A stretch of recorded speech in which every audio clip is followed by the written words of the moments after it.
Hi, good morning po. Ito naman po ang inyong content creator sa parking lot. Parking lot vlogger. Meron lang pong katanungan yung isang nanay sa akin. Ang tanong niya, Dok, pwede po bang magpurga kahit inuubo yung anak ko? Yan, napakagandang tanong, no? Ang sagot po dyan, pwedeng hindi, pwedeng oo. Gulo. Pangdagdag kaguluhan sa inyong isipan. So pwede purgahin kahit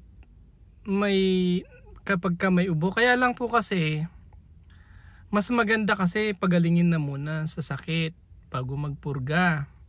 Kasi baka sa kakaubo po ng anak ninyo maisuka niya lang po yung pampurga. Hindi po ba? Basic, no? Hindi na kailangan i-memorize. May ganon.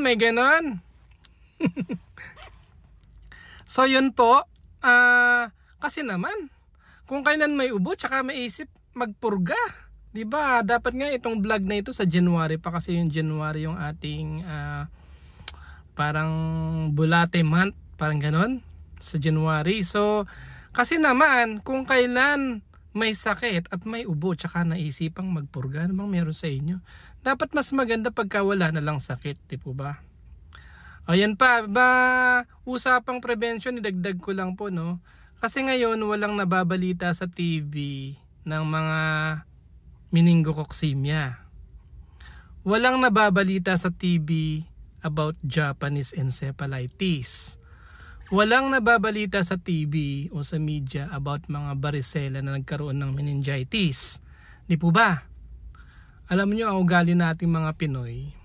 Kapag kayo may nabalita sa TV, saka pa lang tayo magmamadali sa pagpapabakuna. O yan ha. Ngayon, habang wala pang mga outbreak na yan, tignan nyo po yung likod ng baby book ng anak ninyo kung alin pa yung kulang na vitamins na bakuna. Ngayon na kayo, kumbaga, prevention is cheap and is better than cure, di po ba? So ngayon, reviewin nyo na po yung baby book sa likod para ibigay nyo na po yung mga kulang like Japanese encephalitis vaccine, meningococcemia vaccine, mga ganyan.